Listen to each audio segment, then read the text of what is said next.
It is Neurodiversity Celebration Week, and I feel like this episode is going to be a big one. Now, if you've been hanging around in the gifted community for a little while, I am sure that you have heard of overexcitabilities. You may even have heard of Dabrowski or positive disintegration. But what does it all mean? And why do we find these references within the gifted community? Very good questions. And I have got the guests today to answer them. We've got Dr. Christiane Wells, writer, therapist, researcher. She did her PhD on Dabrowski's theory of positive disintegration. And we've got Emma Nicholson, business analyst, podcast editor, and self-proclaimed oddball. And I have to say that Emma really underrates herself. She is a blogger and has been blogging and doing videos on positive disintegration for some time and has a wealth of knowledge. And it's a powerhouse team along with Chris, who's literally done her PhD on Dabrowski's work and is like working with it every day. So what these two don't know about Dabrowski and positive disintegration probably isn't worth knowing. So I first came across Chris, actually. She was a guest on Unleash Monday, and we have already had an episode this week with the host of Unleash Monday, Naja. And so that's where I first came across Chris and her work. And then I managed to stumble across Chris and Emma's podcast only a few weeks ago. And I absolutely binge listened to all of the episodes. I was very excited to get more insight into Dabrowski and why this is so relevant and has resonated with the gifted community. So today, I asked Chris, are overexcitabilities still relevant to the gifted community? What is the theory of positive disintegration? And what is positive disintegration? And it's really interesting. And I have to say up front that it's one of those things where, you know, we have a little bit of knowledge, it gets used in a certain way, but actually it comes from a really bigger context and was designed for a different purpose. And that's kind of the relationship that the gifted communities had with overexcitabilities. They're still incredibly relevant, not just to the gifted community, but to the neurodivergent community as well. And actually, sneak peek here, the theory of positive disintegration is actually an entire alternative way of looking at psychology. And I think that's what I find so interesting about it. It's almost like this strengths-based approach to psychology and understanding how all of these different neurodivergence and mental health challenges fit within that, but looking at it as these, I guess, stepping stones to growth rather than pathologizing them. So it's really fascinating. If you're a parent of gifted kids, if you've come across overexcitabilities before, or you want to learn more about Dabrowski, this is a great episode. We cover a lot of the basics, as complex as they are, and it was an absolute delight to dive into this with Chris and Emma. You can find all of their details in the show notes. All of the links to the different things that we talk about in this episode is on the Our Gifted Kids website. You can also sign up there so that you don't miss any of our podcasts. And you can check out while you're there the Our Gifted Kids Hub, because the doors are open this week to join the Our Gifted Kids community if that's something that works for you. So if you're a parent of gifted kids, give that a little thought. Check out the website, ourgiftedkids.com/hub, and dive into all of the show notes from all of the guests this week, because there is a wealth of resources in there. I've especially asked these guests this week because if you're grappling with your neurodivergence, or even in terms of this episode, if you have grappled with mental health, Chris and Emma's podcast is a great place to dive into that and explore these themes further. So I hope you enjoy the podcast today. Please do let me know. We're on Instagram, we're on Facebook, we've got a Facebook group. Really keen to know whether or not this little exploration of Dabrowski helps you and helps maybe a little bit more sense of your world. Talk to you soon. Bye. Hi, I'm Sophia Elliott. As a parent of 3 gifted kids, I'm here to talk about all things gifted. Because I've been isolated and uncertain, and I felt like that parent. Then I found peace of mind, support, and my community. This podcast is about sharing that journey, actually parenting gifted kids, and connecting with advice and support. So we have everything we need for every member of our family to thrive. This is the Our Gifted Kid podcast. Emma and Chris, I'm absolutely delighted to have you with us today. Thank you so much for your time. Let's start off with just sharing with everyone, what do you do? What do you do? How did you find Dabrowski? Okay, I'll go first. First of all, thanks so much for having us, Sophia. We're so glad to be here. So my name is Chris Wells, and my background is in psychology and social work. I am a therapist and a consultant, and I work with gifted and twice exceptional adults. I am based in the Denver, Colorado area, but I work with people from all over the world. I am the president of the Dabrowski Center, which is a brand new nonprofit organization. It's so new that we don't even have the website ready yet to share, but it's been created around an archive of work related to the theory of positive disintegration, and that's my specialty. I'm a Dabrowski scholar, and I've been studying the theory basically as my full-time job for the past several years. Although I have to say for the past year or so, it's been less of a full-time job because now I'm working with clients. But I'm also the co-host of the Positive Disintegration Podcast with Emma. And for the past several years, I've also worked closely with Michael Piechowski. He was a close collaborator with Dabrowski, and he brought the theory to the field of gifted education in 1979. And I always consider myself Michael's student because he's my mentor, but we're also friends and colleagues at this point. And I came to the theory in 2014, early in 2014, while I was doing an autoethnography. I was studying my own life from a research perspective, and I was trying to get a better understanding of twice exceptionality because at that point I was seeing myself as gifted and mentally ill. In fact, I had spent most of my adulthood thinking of myself as mentally ill, not so much gifted. I mean, I'd been identified as a gifted kid, but after high school, it didn't seem like a label that mattered to me or that applied. And so it wasn't until I was in my 40s and I had a son who was identified as twice exceptional that I started to wonder about myself and my past and how I had gotten there. And while I was doing that research, one day I downloaded a chapter by Michael Piechowski from 1997, and it really changed my life to discover Dabrowski's theory and overexcitability. And now that was, that was 8 years ago. This month that I found that chapter. Wow, that blows my mind. So it's been 8 years, and I can tell you that now I no longer think of myself as gifted and mentally ill. I see myself from a whole different framework that has, like I said, changed my life thanks to Dabrowski, because I realized that the difficult times I had when I was younger were not signs of mental illness so much as struggles that I have reframed as periods of positive disintegration. And that's what brings us here today. So thanks again for having us. And if anybody wants to find me, you can go to my website, christianewells.com, or Linktree. I have linktr.ee/Chris Wells. And I am here. People are always welcome to reach out to me. So thank you. Thank you, Chris. I'm really looking forward to diving into positive disintegration with you today. That sounds totally cool. And Emma, would you like to tell us a little bit about yourself?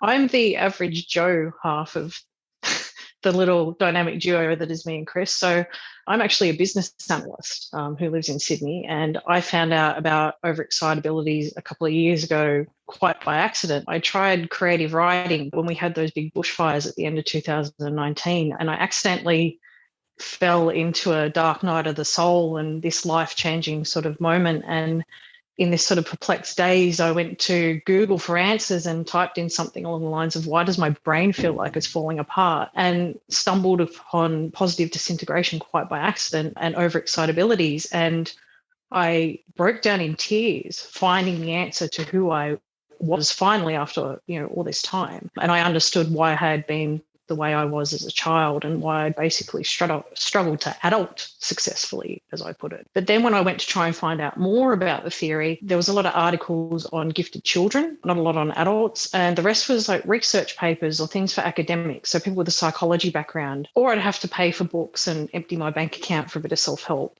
And for me, that sort of wasn't satisfactory. And I could immediately see how the theory could help other people that were in the same situation that I was, who were kind of struggling, people in average jobs who are busy, they've got their lives to be getting on with, but there wasn't much sort of free around on the internet. And because I've got a background in processing, so I've got a lot of experience in financial services of taking very technical, boring stuff, particularly about insurance, and simplifying it into things that you can teach to other people who are just starting out in those jobs. I knew it could be done. So I thought, well, if no one else is going to do it, I'm going to do it myself. So I got onto YouTube and started my channel, Adults with Overexcitabilities. And I used some of my business techniques from project management in my videos to try and give people hints and tips about how they can sort of successfully navigate life with OE. And eventually I was contacted by Bill Tillier, who reached out to me over one of my videos, and he also encouraged me to write about my experiences.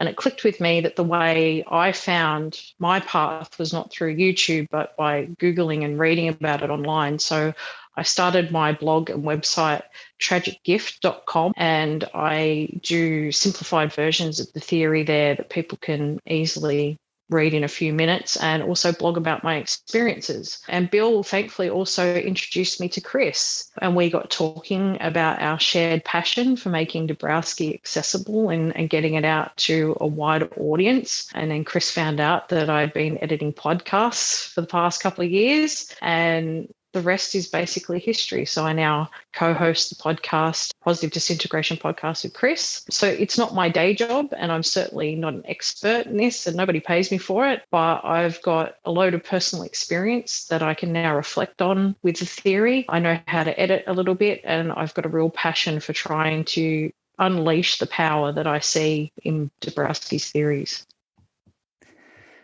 So first of all, Emma, that's an amazing journey, and I think it obviously speaks to the impact it had on you that you found Dabrowski's work, and then you've actually started blogging, YouTubing, website, the whole shebang, just to kind of share that with the world. So that's obviously had an enormous impact on you. And I was wondering how you guys met. So that's really interesting. And I've heard Bill talking on your podcast, so I feel like I'm getting to know Bill a little bit as well.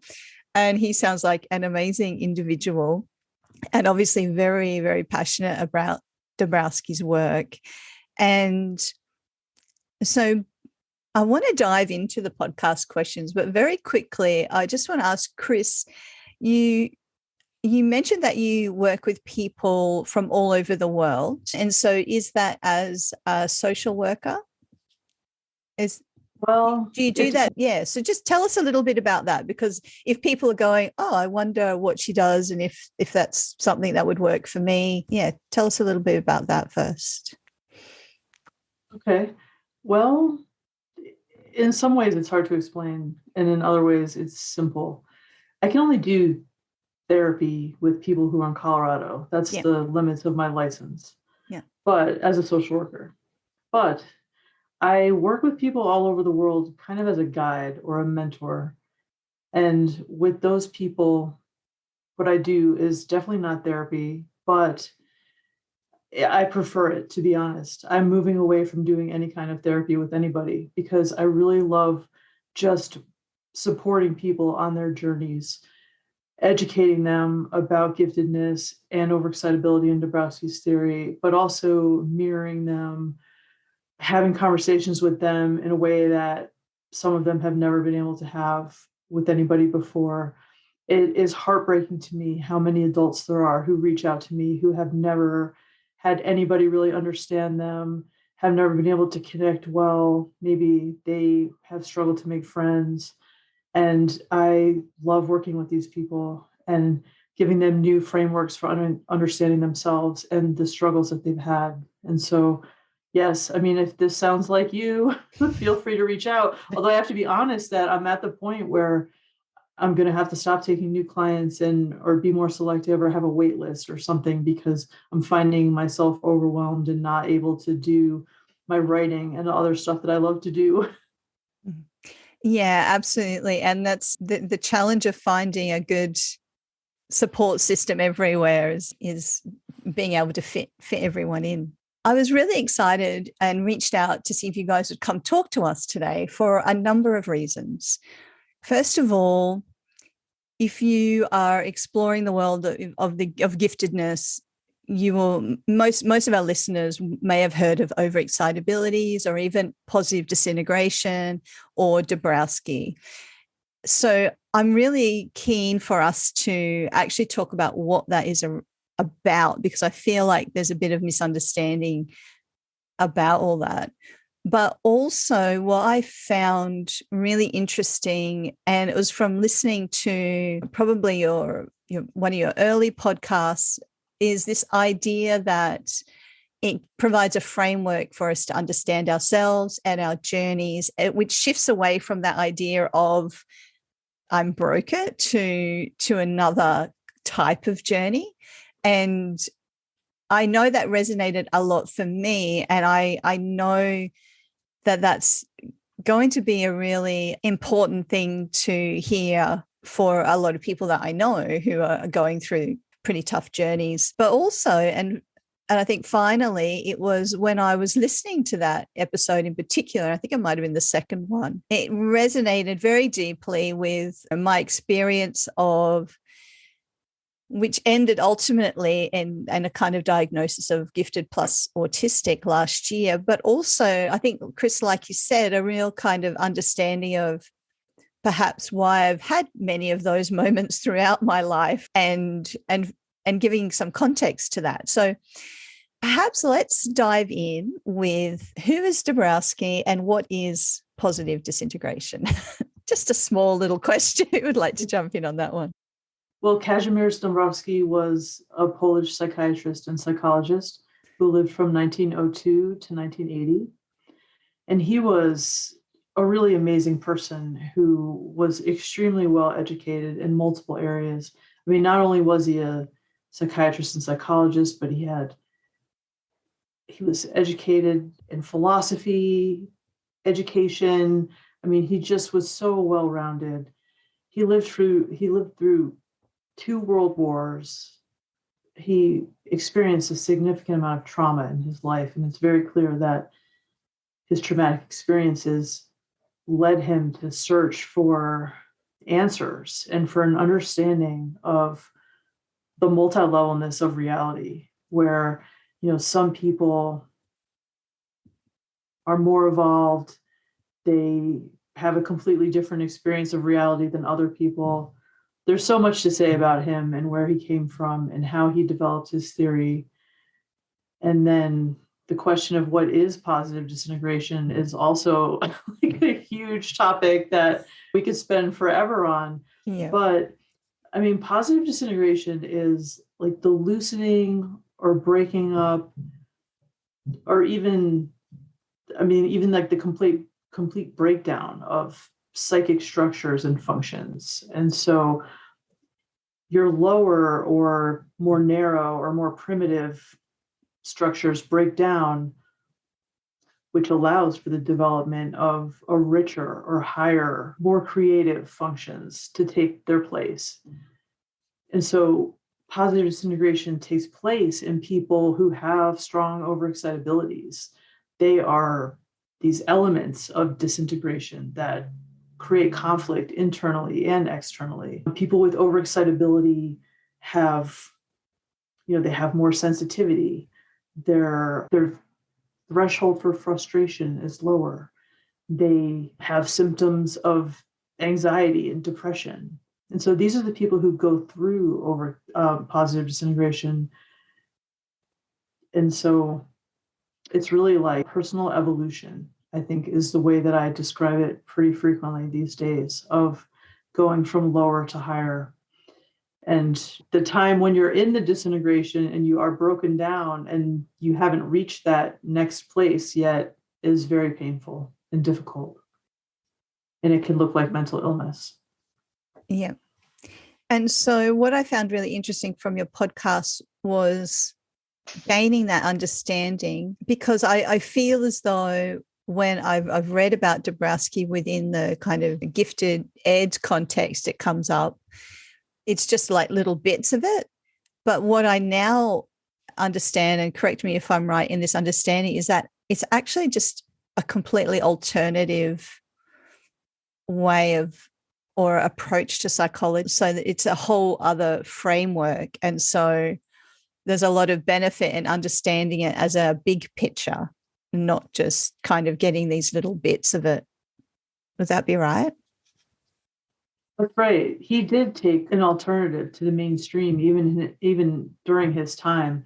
His contemporaries saw these things as negative. Overexcitability was called nervousness for a long time before it was considered overexcitability or called that by Dabrowski, who differentiated it into the 5 types. Overexcitability has a long history.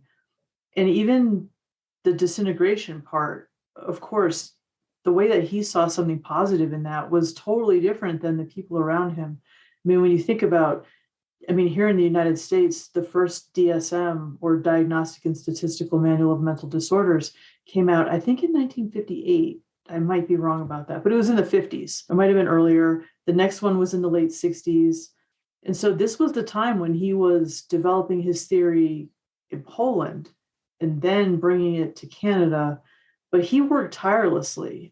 He, even during World War II, like right on the heels of that, he was publishing again. Like the minute things opened up and he could publish, he was trying to say that this was really a positive thing and not really mental illness.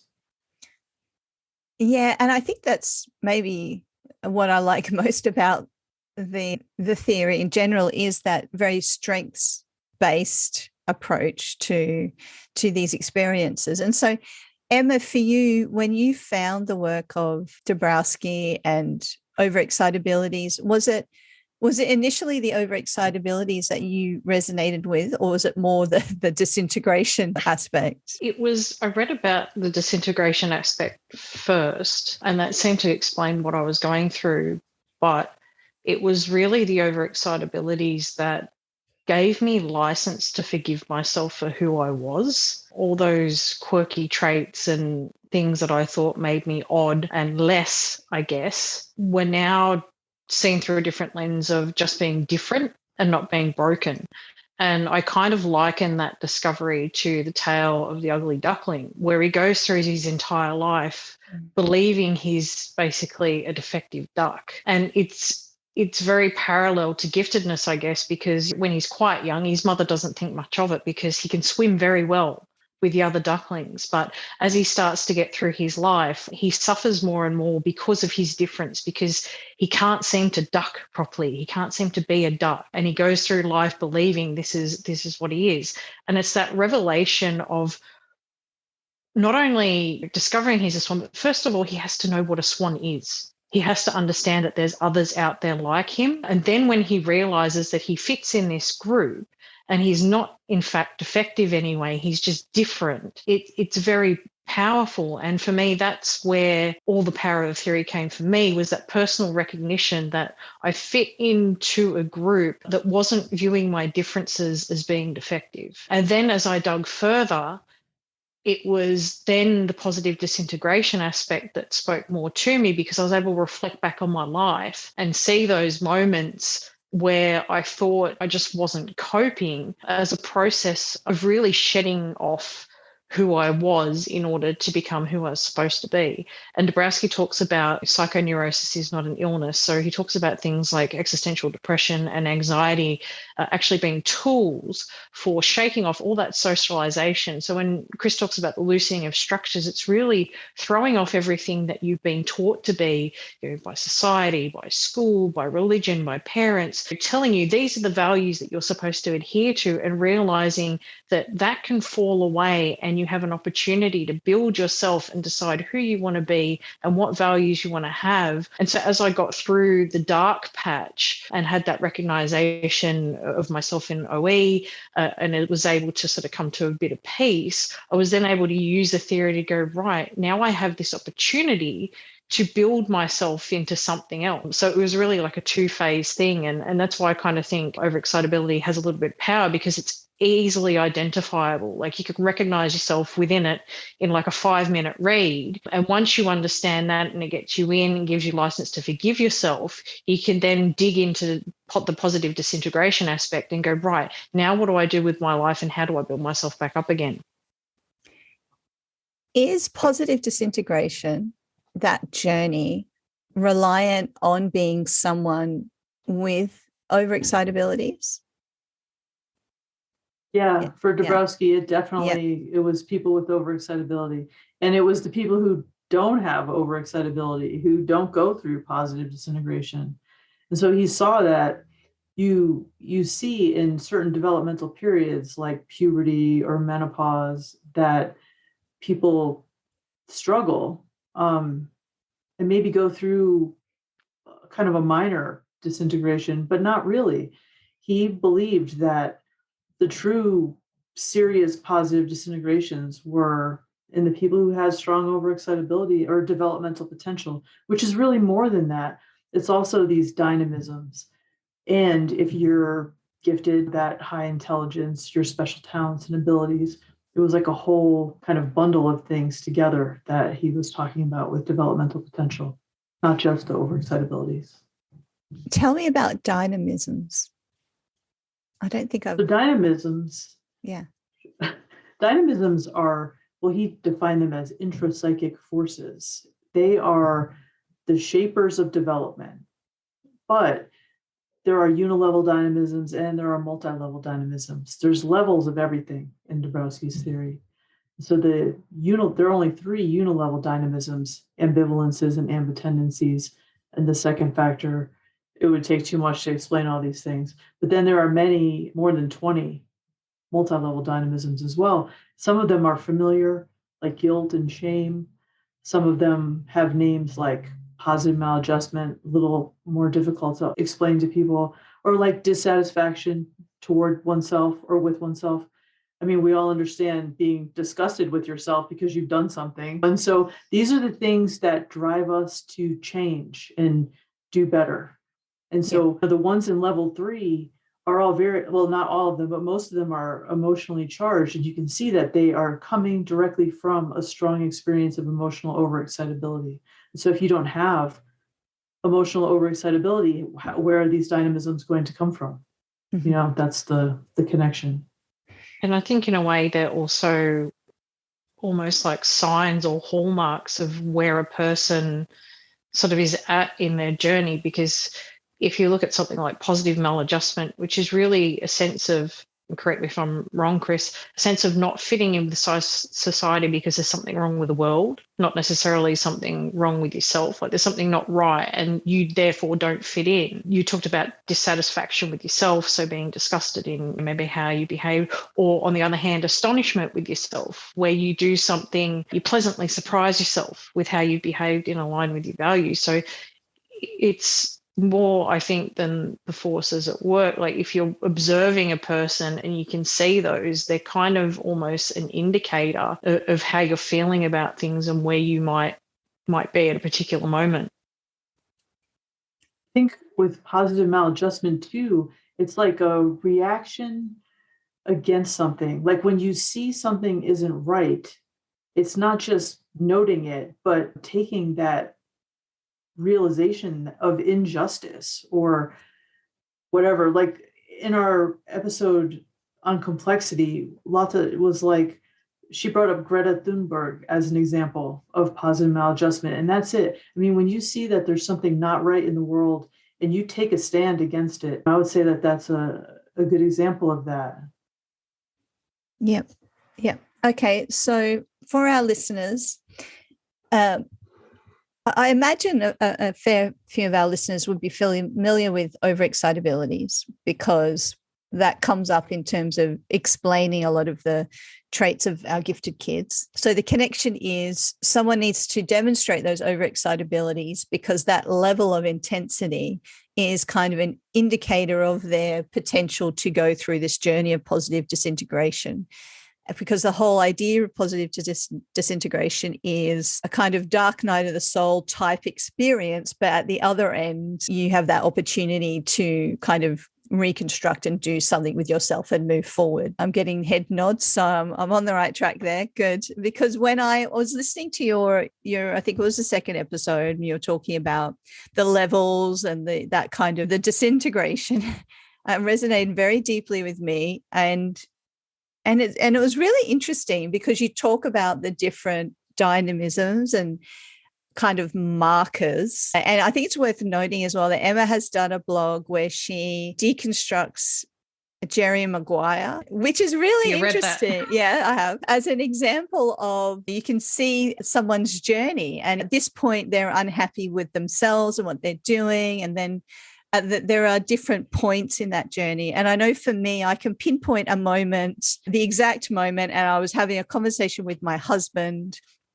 And out of that conversation, I have a very kind of crushing realization of some of the, what would I call that? I think in order to get through life, my approach had been, like I think many women, to be like people please and rise up to the expectations of others and be a high achiever and a good girl and kind of play that kind of role. And I sort of had this moment where I sort of realized, first of all, I was doing that because it wasn't necessarily a conscious thing. But secondly, the toll that was taking on myself and the impact that was having on my family in navigating life in that particular way. And then, so in terms of that journey of positive disintegration, as you're talking about, it made me realize that, and it was at that point that I was very unhappy with myself, and that was kind of a pivotal moment for me. But then I moved on in my journey to what I would call caterpillar mush, because that journey of the caterpillar is it goes into the cocoon, but it turns to liquid before it rebuilds as the butterfly. And I got to the point of complete mush as I was coming to terms with the idea and reality of actually figuring out that I was autistic, and then also discovering, well, I was gifted, which was less of a shock because by this point I know that I've got 3 gifted kids. But the autism thing was really left of field and required a whole rewriting of identity, who I thought I was 6 months prior and who I kind of feel like I am now are 2 very different people. And I'm still processing that in terms of going through that opportunity of recreating, well, who am I going to be now in terms of my authentic self and living in my values and that kind of a journey. And I share that because I know I'm not alone in going through those sort of experiences. And that, I think, what you guys have to offer and why your podcast is so good is giving a great kind of in-depth explanation of those steps and that journey to help find and make some sense of it all. And so that in itself is this huge kind of big thing, but it's very separate from, well, it is and it isn't. But we've got all of that, but then we've also got giftedness and the gifted community and gifted education. So I guess there are 2 things that I kind of wanted to talk about in this podcast with you guys. First of all was this disintegration experience in terms of our broader understanding that we're not all broken. There's a broader thing, but also trying to make sense of how this has resonated so much with the gifted community, and is it still relevant? Because I saw a post, and it was only like 3 days ago in a group, and someone had found overexcitabilities. It was a parent going, oh, I've just discovered overexcitabilities and this makes such sense for my child. And someone else posted, actually, no, they're irrelevant now. That's old kind of, that's an old theory and that's not relevant anymore. So is it still relevant to the gifted community? It is still relevant. I'm glad to be having this conversation because it's so hard to see that misunderstanding replayed again and again on social media.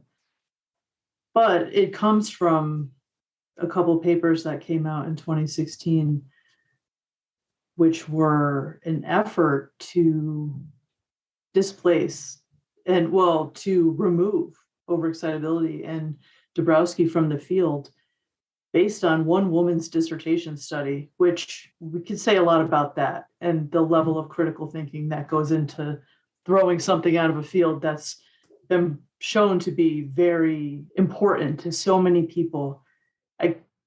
It's interesting to me how many people have come to overexcitability since it was first introduced to gifted ed in 1979. They've seen themselves, it's changed their lives, they've talked about it. And yet these two papers come out in 2016 from this one dissertation study, and half the field is ready to just throw it out and say, oh yes, it must be openness to experience, and we'll just use the 5-factor model now. Well, let me tell you, as somebody who works with clients and trying to help them on their journey, how much more helpful Dabrowski's theory is compared to the 5-factor model. It's much more useful. It is a phenomenological theory that just resonates at a deep level with people who've been through the process of disintegration. And people who have overexcitability recognize themselves, and they finally feel like there's not something wrong with them. And again, though, we have these academics in gifted ed who, well, will just throw it out. I mean, and yet there's a long empirical scientific history to these constructs in Dabrowski's theory. I gave a presentation in November at the National Association for Gifted Children here in the US, and this was the topic of my session, just kind of talking about the long history of scientific inquiry, the empirical foundations of the theory, how it got to gifted ed, the research in gifted ed. I mean, is it perfect? No. Is it still relevant? Extremely. And it's going to continue being relevant.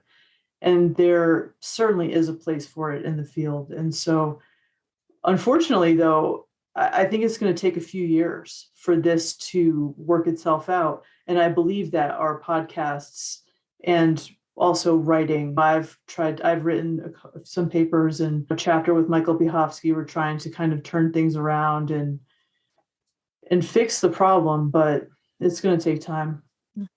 I think two of the main gripes that you had, Chris, was, first of all, they're trying to use it as a tool that it's not meant to be used for. So if you try to use overexcitability as basically the fix-all, this is the gifted identification tool of the century, it's not. And so it's basically like trying to use a butter knife to undo a screw rather than a screwdriver. You're using something for a purpose it's not designed to do. And also that thing, Chris, of throwing the baby out with the bathwater and saying, here's something that's got scientific research behind it, and rather than exploring it further, we're just going to chuck it out and replace it with something new, which it really isn't good scientific thinking at all. Further research would be the correct course of action, not just going, well, that doesn't completely work for us, let's just chuck that out and put something else in.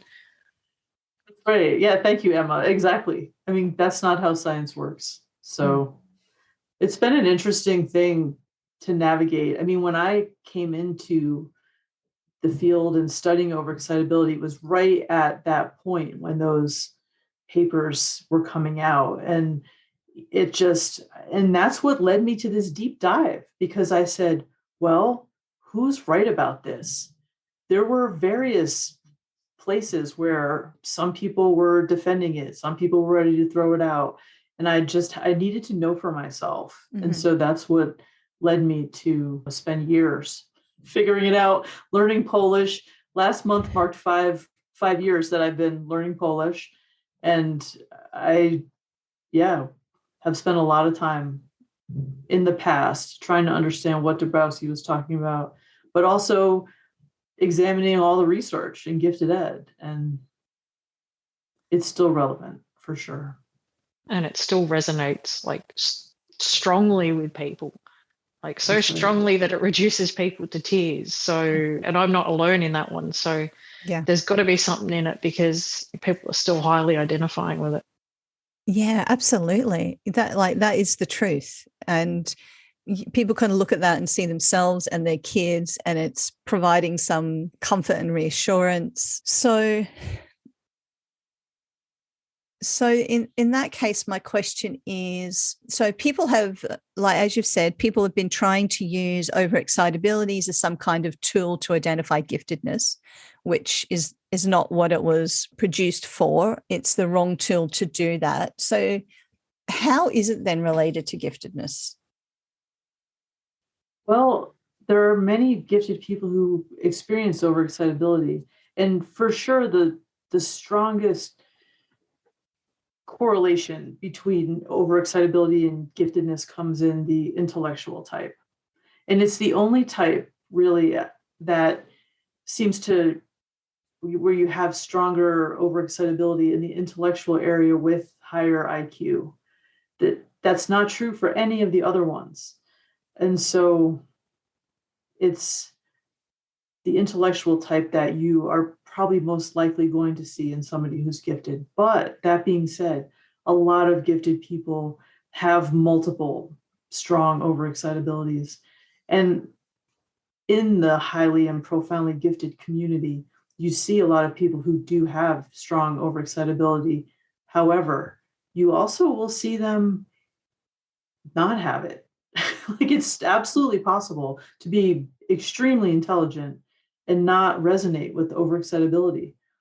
And I think that we've seen intelligent people not resonate with overexcitability in some of these academics in the field. I mean, they're clearly gifted people. They don't resonate with it, and that's fine, but a lot do. And so it's important to understand that not all people have it, but it's also important, and I want to just say that you can see the connections with ADHD and autism with overexcitability too. And this, to my mind, is like the next frontier of understanding overexcitability, is its connections with neurodivergence, because that's it. Like, these differences are what matter. And whether it's giftedness or whether it's one of these other diagnoses, it's a difference in the nervous system, and that's how we are identifying it.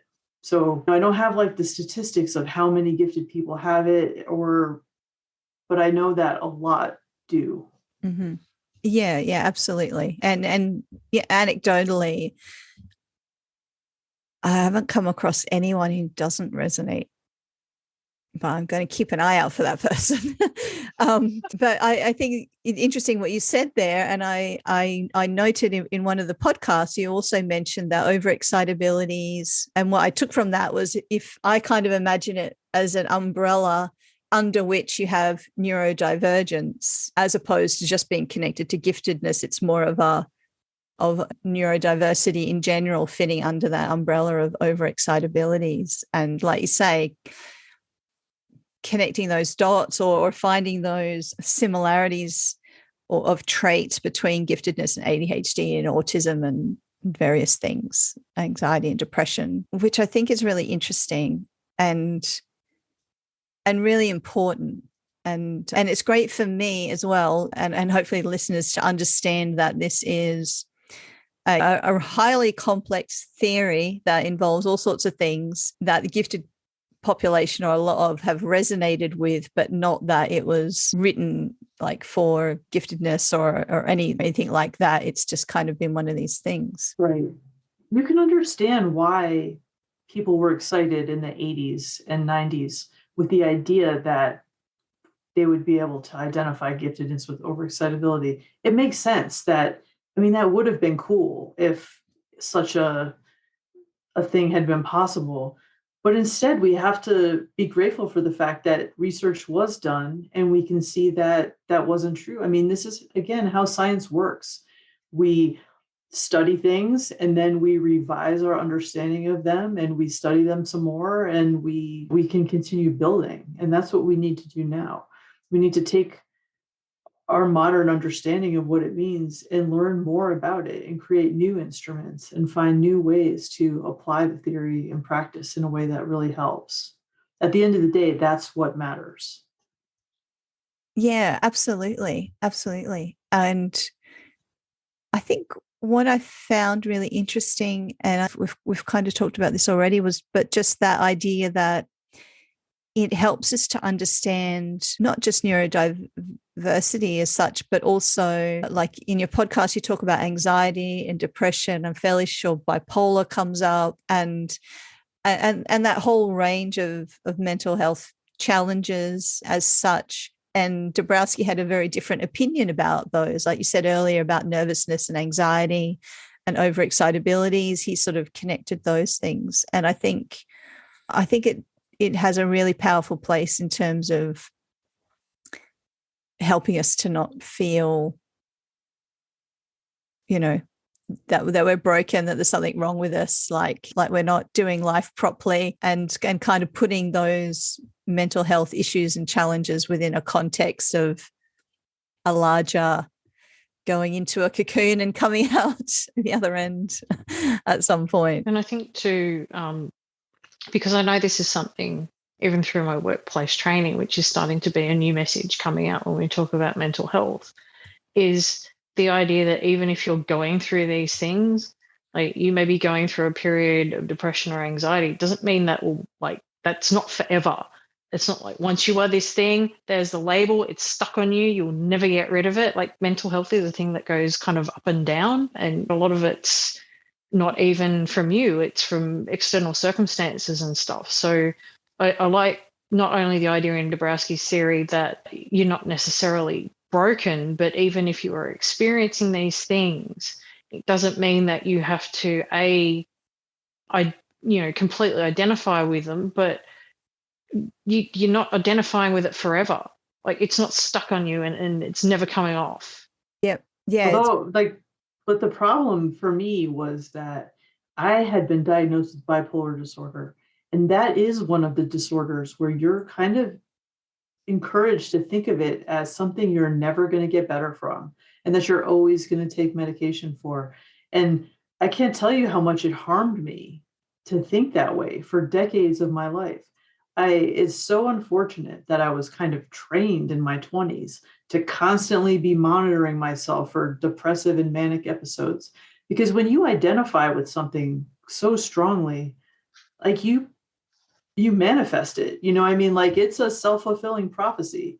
And so the more I was concerned about being mentally ill, like the more I was causing my own problems for myself. It's so, like when I look back on it, I'm like, it's unfortunate. And I feel for the people who have certain labels that are like, you can never wash them off unless you have some new framework that you can make sense of your life. And that's what Dabrowski's theory was for me. It was suddenly it just blew my mind to realize that there was another way and I didn't have to buy into mainstream psychiatry.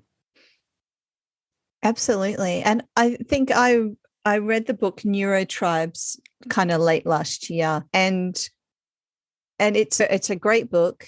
It's pretty full on. It's a big book. But what I really liked about it is what you just said was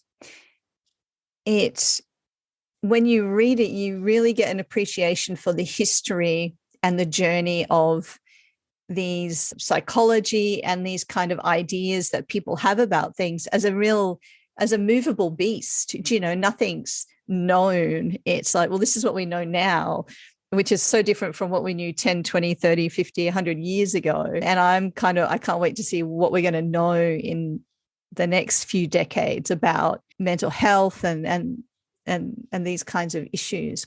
And that's, I think, why when I kind of got the opportunity to look deeper into positive disintegration, it was so interesting because I think having particularly had that view of the history of, Neurotribe goes is looking at autism in particular, but you really get a sense of, this was someone's idea and based on research and science and thoughts, but there could be other ideas. And Dabrowski's got this really interesting idea, and that could also be a reality. And we get to choose for ourselves, I think. And I think that's a really lovely thing. And I guess I just kind of wanted to give everyone a sense of the depths in which you guys dive into these issues in the podcast, and highly recommend it to people to listen to, because we've just barely touched on it here, and it is quite a complex thing, and I'm trying to find a way in 1 hour for our listeners, or to listen to. But you talk about auto psychotherapy, which is basically that process of taking ownership and helping ourselves. Depression and anxiety being actually good signs of that potential to move forward and grow. Complexity, empathy, surviving an experience of positive disintegration, the different levels of positive disintegration. Like, there's so much in there. And so I think, what would you say if you're going to encourage people to take a good look at this? What kind of aspects do you feel like maybe just have helped you the most in your personal journeys? Do you want to start, Emma? That's a good question. I said that and I'm like, oh, that's a big question. And it's okay to say all of it. I think, I suppose for me, the things that helped most, and it's going to be different for everybody, but the things that helped most were definitely understanding overexcitability, because I'm one of these people who, I'm not highly or profoundly gifted. I'm only moderately gifted, but if I take that OEQ test, I'm astounded at how many 5s and 4s I clock on that thing. It's horrific. So I experience them quite strongly. So for me, it was very important to understand how that plays out in my life so that I can help manage that. And I guess just the concept of the basic of what is positive disintegration. So the baseline concept that it is the experience of shaking off your socialization in order to be able to build new values for yourself. Because if you are trying to do that autopsychotherapy thing, or you are trying to work on yourself, you got your journal out, you're doing those things, it's important to start looking at yourself and seeing how much has been put upon you. I know I did one blog when I talked even about body image and my struggles with, coming to terms with my own body and how I feel about it. And I just had this moment of realization that so much of what I knew about myself, about my body, about my sense of self as a woman, was put upon me from the outside. So once I realized the depth of that, it is quite a big rabbit hole to start digging in, but it made me realize that, yes, a lot of my sense of self is probably not from me. It was given to me from someone else. When Dabrowski talks about authentic personality and personality being something you have to build and create and achieve on your own, it really gave me a new goalpost and also hope of how I could take that and how much power I had to recreate myself. Yeah, absolutely. And I really resonate with that. I've had that experience in particular a few times in recent years, of that realization of like the veil being lifted on something you didn't even realize you were doing, but that was placed there, and you could actually realizing that you could lift that and do it a different way. That's huge. Yeah. For me, it's the difference between being stuck in the passenger seat of a vehicle while it's being driven and actually taking the wheel yourself. Yeah. You are still on a journey and you are still in a car, but the level of control that you have over that ride has now shifted dramatically. Yeah. Yeah, totally. 100%. Life-changing. Yeah. And Chris, how about you? Well, first, I just want to say really briefly that Neurotribes had a huge impact on me too. And I just want to throw in there quickly that, so when I was gearing up to write my paper about the origins and conceptual evolution of overexcitability, I read Neurotribes. I don't know what it was that prompted me to read it, but that's when I had like a total lightning bolt moment about autism and overexcitability and just was, whoa. And the way that he went through the history helped me see so good. And I had already done that with ADHD. And so once I had the histories of ADHD and autism, I thought, oh my gosh, Dabrowski deserves to be part of these histories because he was right there with them. He cites Leo Kanner in his Polish works. I mean, it's very clear to me that this connection was there. But then I sent the book to Michael Piechowski, and he read Neurotribes, and he also had like his mind blown by it and said, oh my gosh, this is overexcitability. So I just want people to know that this was all a part of our path to how we have come to like a modern understanding of overexcitability.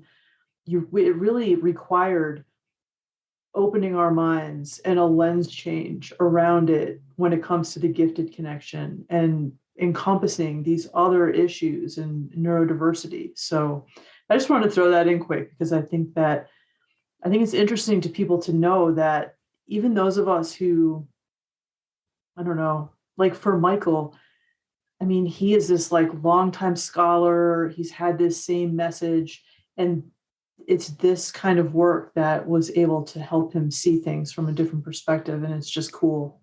It is cool. And I read that book at a time where I was processing and coming to terms with being autistic.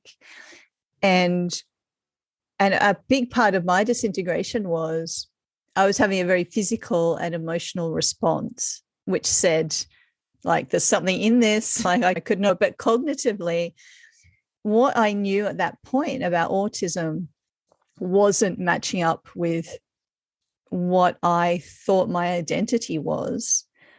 And so I was deconstructing very dramatically and turning into mush, trying to cognitively rationalize, but this is who I think I am, and this is what I know about autism, and that doesn't, match up. And so having done a lot of research, turning into mush. But why it really helped me was that amazing, intricate history and journey, first of all, just showed me how fallible we are as humans and how little we know and we're still getting our head around. And that's always important to remember. Like, we know just this infinitesimally small bit of what is out there. But also just seeing that journey of just that bigger picture of traits and differences throughout time. It really helped me to understand how we'd got to where we are today, and but see today as just a part of that journey. And it's kind of like, well, this is moving still, and we're going to be somewhere else. And I'm really interested to see what we're going to be, because I, like yourself, and the overexcitabilities and autism and ADHD and giftedness and like anxiety and all those sort of things, you can see those connections. And I'm fascinated with where we've drawn the lines between different things. And I when I dug into that research from GROW, Gifted Research and Outreach. Yep. I'm always like, what's the O? That was kind of like, wow, this is really interesting, because for me, that really connected the gifted brain to overexcitabilities. Did you, are you familiar with that work around the gifted brain? Yeah. And Emma, remember that paper just came up in my study group, Facebook group. Somebody shared it. Yeah. And it is like this, the idea of this hyper-brain, hyper-body connection, it makes so much sense. And that was an important exploratory study. And I hope that people will build on it. And for all we know, they are, and they're just trying to get their work through peer review. Yeah. And I hope so, because there's so much to work with. And we've had lots of people do work that we can build on. But unfortunately, I think part of the problem right now that we're dealing with is, like we talked about earlier, these papers from 2016, the drive to just erase overexcitability from the field has kind of put a dent in this period where it's harder to publish right now about overexcitability in journals in the field, because you have editors who are like, well, that's been debunked. They don't want to hear it. And so it's really set us back in some ways, and it's very unfortunate. Yeah, absolutely. And so you're right. We need to keep talking about it, writing about it, because then there'll be a buzz about it and it'll be easier to continue the conversation and the work. And I'm astounded at the likes of Dabrowski and Asperger. When you look at his insights back in the day, like, are phenomenal, right? And so I think we need to take note and dig deeper, because it's easy to get lost in that kind of superficial misunderstanding of things. So thank you so much for your time today. I have thoroughly enjoyed geeking out with you guys, talking about positive disintegration.